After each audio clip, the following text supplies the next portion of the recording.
the government and the church. Government and the church. Face to face, now they read my thoughts. We dey talk with the young things where they touch you. We have our regular guest who has always been with us from time to time, and he is someone whose voice, who speaks in honesty and conviction. He's no other person than Comrade Franklin Ekene, whichever way I may twist it, but all the names are together. So you're welcome, Comrade. Thank you so much. Thank you so very much for joining us once again today. The government shapes the society we live in, and the church in turn also shapes the values we live by. So in between the line, both the government and the church have one or two things to contribute to the society. Okay, and today we are going to bring out very important points that has to deal with how the government and the church should impact the society we live in. That is what we want to discuss today. And remember, the program is Back to the Root, coming your way from Face to Face TV. So you're welcome, sir. Thank you so much. So what do you have to tell us about religious leaders' involvement in government? Okay, thank you, Honorable. Most times we have heard people say church should desist from politics, which is government. We have heard people say, why should you get yourself involved in political matters that concerns government? You should focus on winning souls. I will tell you the quote of Mahatma Gandhi. He said, those who say the church, being a religious organization, should not do or should have nothing to do with politics, do not understand what religion is. I was trying to get a twist because those who say that religion do not have anything to do with politics, which is the government, do not understand what religion is. Now, I will say this way. Religion is the character in the system. Religion brings the character in the system. And today you see most government officials embezzle money meant for public. You see so many anomalies going on in the government system or in the among the politicians. You ask the question, are they not educated? They are. So what's the problem? You ask another question. Is it because they don't have the fear of God or what? Is it that the education system is not wonderful? The education system is okay, but they lack something. So what do they lack? Character. Okay. And that is where... Is it because they are not religious? There's a different thing is a different thing to be religious and to also have a character. Now, you can see the two comes together and the two can synchronize to give you a particular need.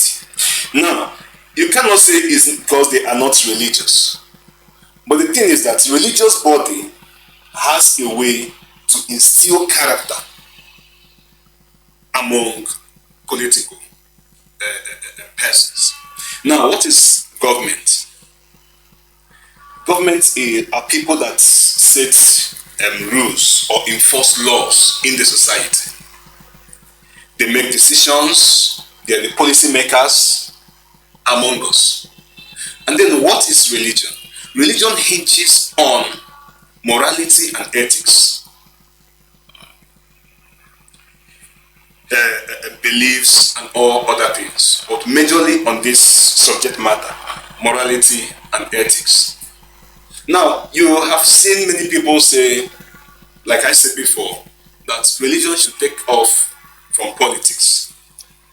But the truth is that taking away religion from politics is like taking away the heart from the body. Leaving the heart, the body with just the hands and the head to work. Because these three arms has what they do differently. You have the head, which is where wisdom, knowledge to rule comes in. You have the hand, through which you carry out what you have learned over here. But the place of the heart, which is the place of character, of knowledge, which is the place of conscience, is what synchronizes the head and the hand for one thing, for the good of all. If I may understand what you are saying, because we are trying to trace where we are missing it, okay, when it comes to a whole lot of atrocities committed by politicians, you understand, and the tendency of religious bodies to dissociate themselves from involving in curbing all these atrocities. Over time, the list goes on and on, even from the presidency down to the governors, down to the chairman, down to House of Reps members, down to senators and House of Assembly members and all that.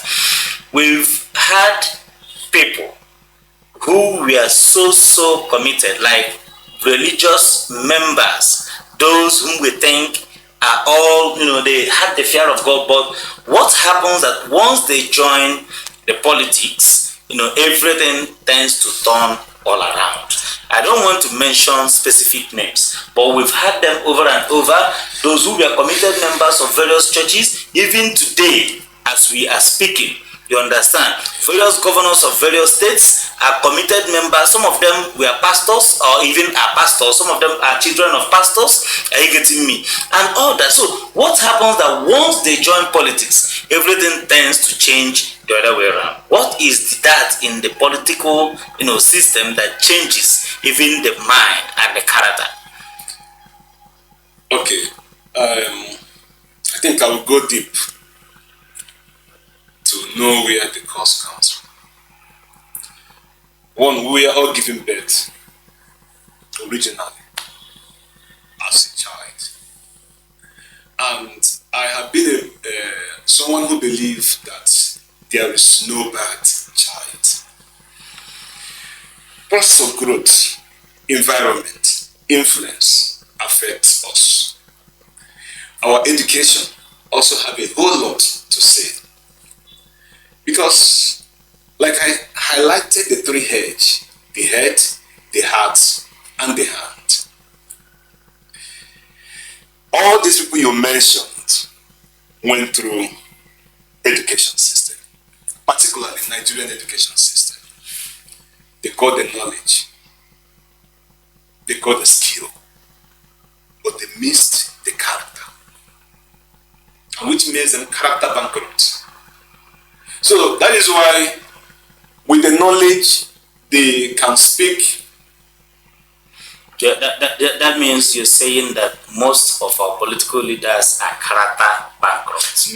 Majority of our political leaders are character bankrupt. And I think that is where the problem comes. That is where the problem, because there is no one who has character that embezzles public funds. Okay, let's go to the main business of the day. So do you think that our religious leaders are doing well when it comes to their relationship with the government? Let me start with what has been or what has happened before now in our political world. During the time of Adolf Hitler in Germany, a man called Dietrich Bonhoeffer, he was a pastor. He stood against Nazism. He stood against the government. He fought and tried everything possible to protect the masses, the poor and the oppressed. In his words, he said, "Gone are the days of God will take care of it attitude." Like, the government makes policies which shapes our day-to-day lives. And majority of our religious people, Christians, believe in God will take care of it. That God will make a way. Whereas these people are the ones doing everything to frustrate our living. Now, Dietrich Bonhoeffer fought to the last, even with his life. he gave a quote that says, when God bids a man come, he bids him to come and die. Our religious leaders today are so comfortable in their houses that they don't want to die for Christ. The grace which Christ gave us has been cheapened to the extent that, yes, let us just do it like that. After all, if you talk too much, they will kill you. So close your mouth once we had voices. With due respect, we had voices like Bishop Kuka, who spoke against the government and condemned every act governments of them was doing. But today, his voice is no longer heard. Even while Christian genocides were condemned, he was saying contrary. We had voices like Archbishop Kaigama, with due respect, who before he became the bishop of Archbishop of Abuja, spoke vehemently against evil that was in the government. But today we are no longer hearing his voice as such. So, politicizing religion is actually the cause of the issues with most of our religious leaders. Politicizing religion. Yes. And this is even trying to spark my provocation, because when you were talking about character, okay, that our religious leaders, our political leaders are character bankrupt. I am also trying to believe that some of the religious leaders are as well character bankrupt, in the sense that, yes, that these practices that do go on in the political system are not all that divine. Are you getting me? And they are the anti-people, practices. You understand? Then when you also come to the religious system, you still introduce, like what you just said, some of the religious leaders are politicizing. Are you getting me? So when you have politicized the religion that you are called to defend, are you getting me? You do not have the face again to call evil by its name. So what do you think about that? Let me say it this way. In the Old Testament, we had prophets who spoke against the kings, who challenged the injustice, inequality, and infidelity in the system of those times. In the New Testament, even Christ challenged the leaders of his time. The problem we are having today is not recognizing the grace which Christ has given to us as a costly grace. Because we are after our stomach. Many of our religious both leaders, religious and political leaders. Yeah, we are after our stomach. So what will benefit us makes us to bend or tilt towards that particular direction. Now, traditionally, as at then, kings don't fail to consult the oracles through the chief priests to get advice and instructions on how to carry out some things in the society. But now most God's instruction will come through the prophets, and the prophets will be asked to deliver to the kings. Yes. But now the reverse is the case, because we have seen religion as a mere stuff, not as what it truly is. Because if our government can boldly talk down on religious leaders, and religious leaders can go on seeking the face of government, then there is an error. Our religious leaders have responsibility of calling our politicians and government to order. Religious leaders are the power checks. Calling out politicians, this is wrong. Even when some brown envelopes has touched their hand. That is the problem. because compromising is one of the factors that has made our religious leaders not to have relevance. Powerless, yeah. Yes. You know, when, like, the young man, Apostle, what's his name? The young man that spoke on Facebook. It's Apostle Michael. Apostle Michael Olowo, yes. Apostle Michael Olowo spoke with vehemency, with authority. Then what happened? He redressed and deleted his post. Why? Because some religious figures told him to do so, asked him to do so. Now, what was their reason? That he should know that this thing he is doing, they will come after him.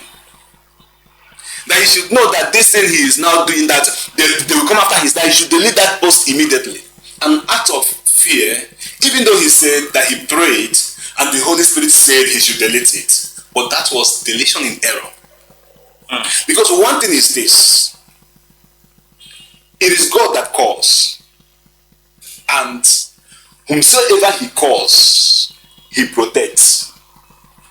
It's just like Christ, when he condemned so many things, people just come and then say, protect him at all costs. Protect him at all costs. Before they will deal with it. If it is God that called you to speak in that manner, he that calleth you will protect you. Let me get a biblical verses on this particular thing. I'm coming.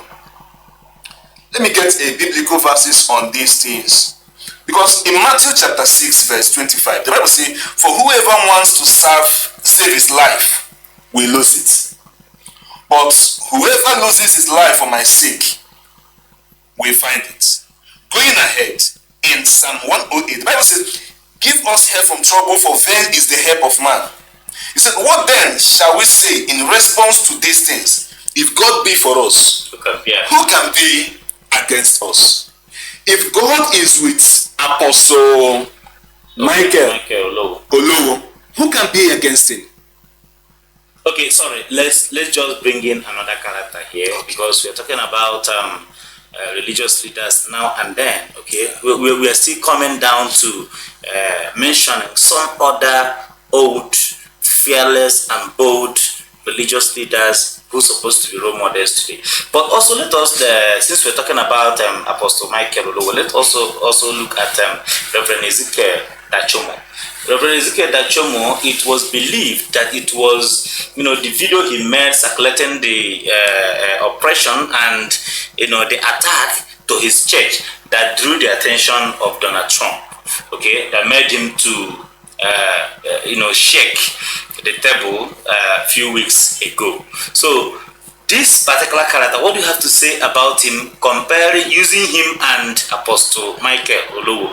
What do you have to say about them in today's day religious activities and the government? The Bible talked about something, enticing words of men. Many of our pastors are using the word, that enticing words of men, the sweet words. It shall be well with you in Jesus' name. You will receive miracle today in Jesus' name. Raise up your hands, every of you that sow a seed. God, your account balance will receive a lot. Prosperity preaching and the rest of them. Now, one thing is sure. This door, the apostle and the reverend Ezekiel, are the voices of God of our today religion, as long as Nigeria is concerned. And I will add the Bishop of Benue, the Catholic Bishop of Benue, whose family was also killed because he went to US to affirm that the killings are real. These are people who have given their life to the gospel of Christ.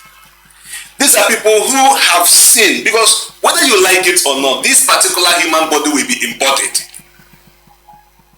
But what legacy will you leave? It is not about preaching the enticing words of men, the the words people want to hear, the promises of God that most of them are not even real, based on our dispositions. But today, the Christian body, there is this man in Germany. He gave a quote, and that quote is like a poem. He said, they came for the socialists, but because I am not a socialist, I did not speak. They came for the trade union, but because I'm not a trade union, I did not speak.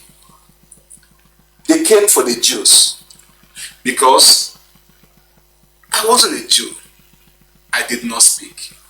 Then they came for me. And at that moment, no one was left to speak for him.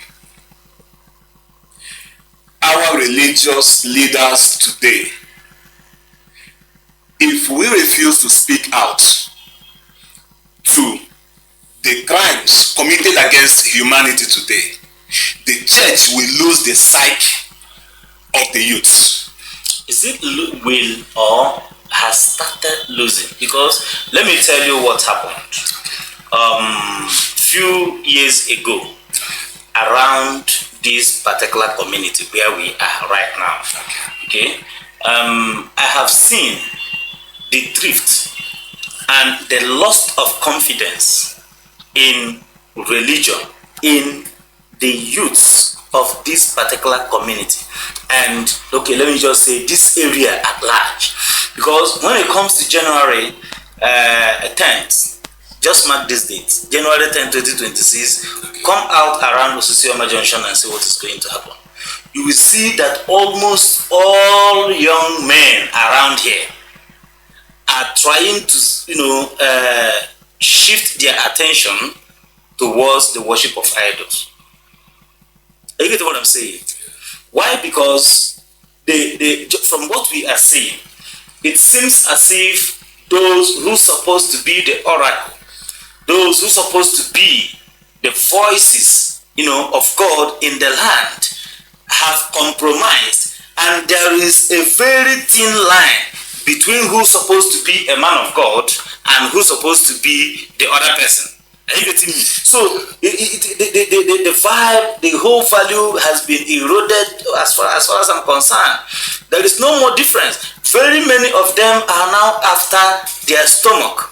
Okay, and that drives whatsoever that you come to church, and in some churches you find out that only 10 minutes will be used to just read somewhere from the Bible. The rest of them will now be you sing, do all those things, make sure that you entertain people. Entertainment, I call it entertainment worship. After the entertainment worship, the rest of 1 hour 2 hours will now be for launching. Okay, it will now be for launching. So many churches now have mapped out almost 7-8 weeks for harvest. Are you getting me? This group will do their own harvest this week. The next week another group will do. Children will do. The youth will do. These other people will do. So where is now the spirituality in the church? So you see where the attention is going. So what do you have to say about this? This is why government messes up with the masses, because the masses have no voice again. This is why the government of Nigeria is the way it is today, because our religious leaders have compromised to the extent that they dine and wine with the government even while the people are suffering. I will take you back to 1977, in the days of a man called Oscar Romero. Oscar Romero was a bishop, a Catholic prelate in El Salvador, a country in the Central America. The government of El Salvador were killing the people, and they expect the church to be silent. Oscar Romero refused to be silent, even among his fellow bishops. I think I will recommend that video for everyone to watch when it comes to politics and church. When the government wanted to kill him, they threatened him with all sorts of things. Even his fellow prelates, his fellow priests, discouraged him from continuing that particular act of criticizing the government of the day. But he said no. Just like what Dietrich Bonhoeffer said when he was taken to America, when the people of Germany was suffering under Hitler.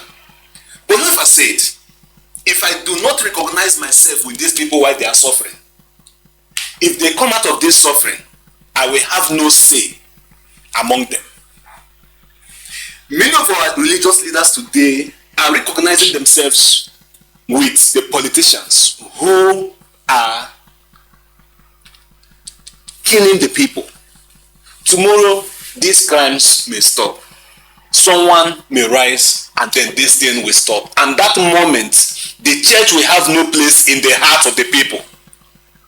Because the church refused to speak out. Now, Oscar Romero spoke vehemently, and even it took his own life to savage the people of El Salvador. He was shot while celebrating Mass, where military people took over.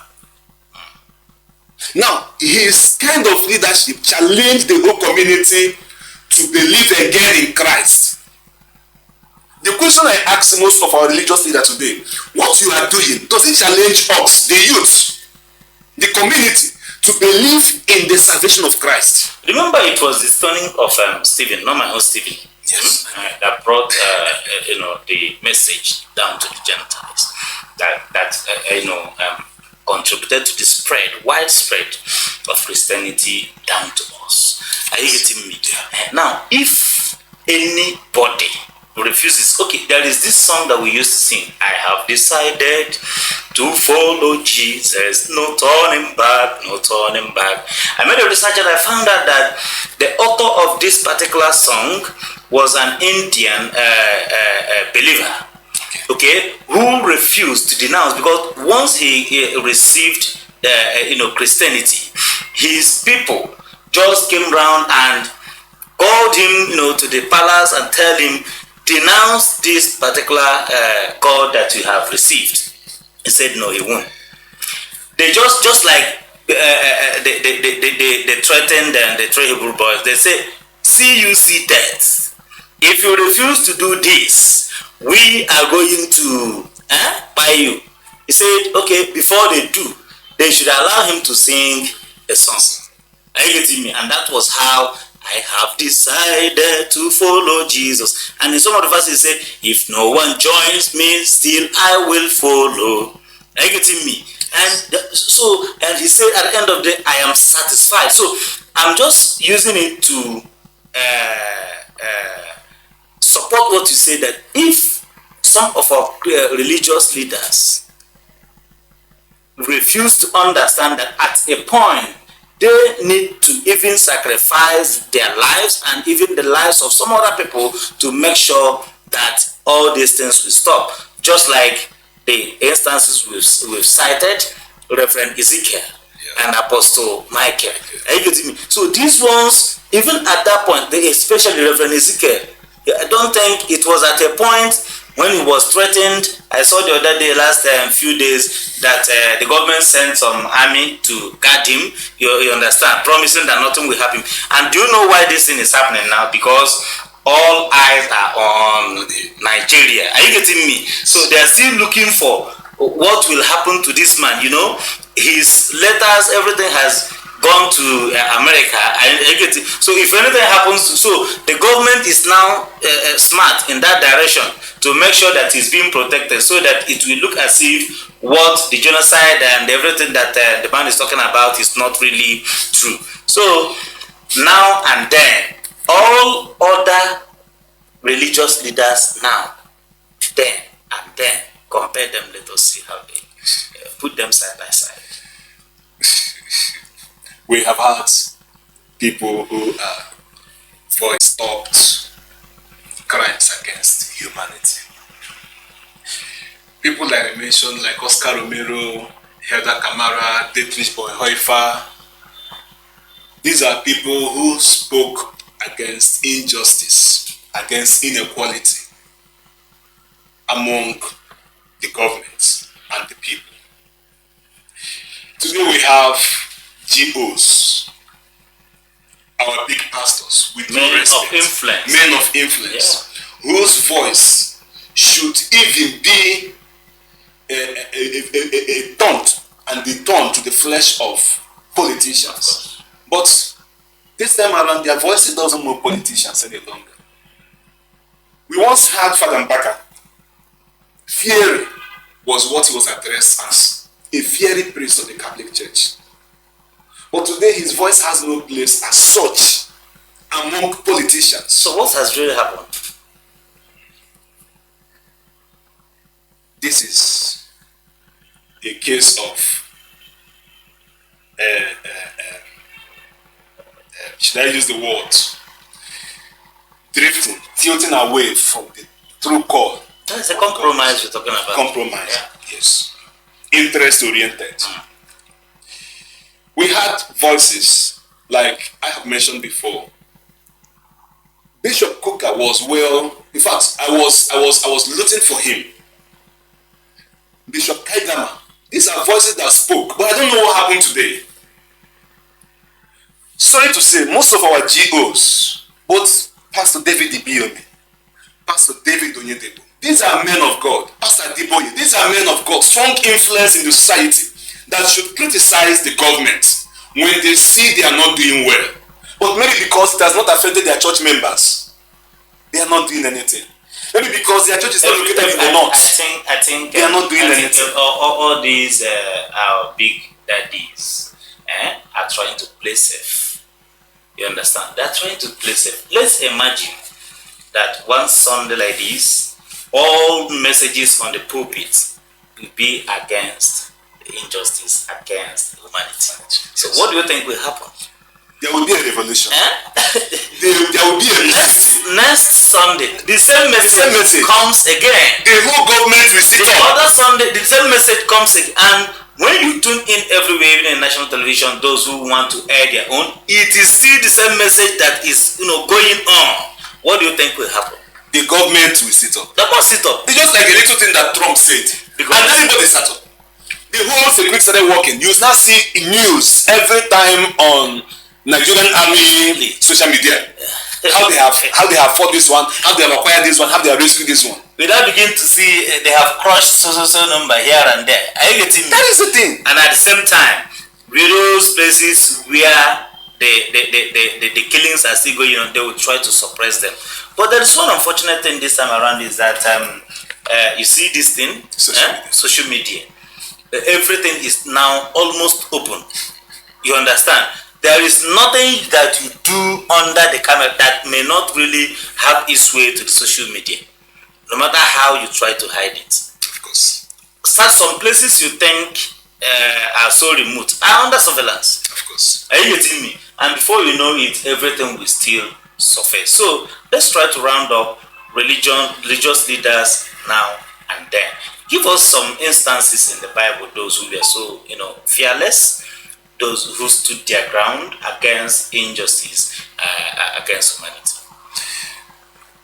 The prominent one, Elijah, with Ahab, the king. Yeah.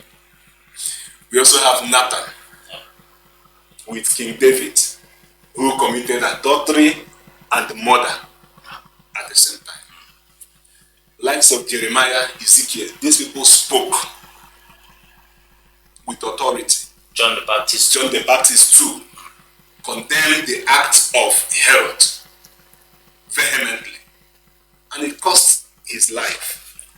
But this life will surely. Of me. Peter, right? Stephen. Yeah. Stephen died, but not your own Stephen. No. Stephen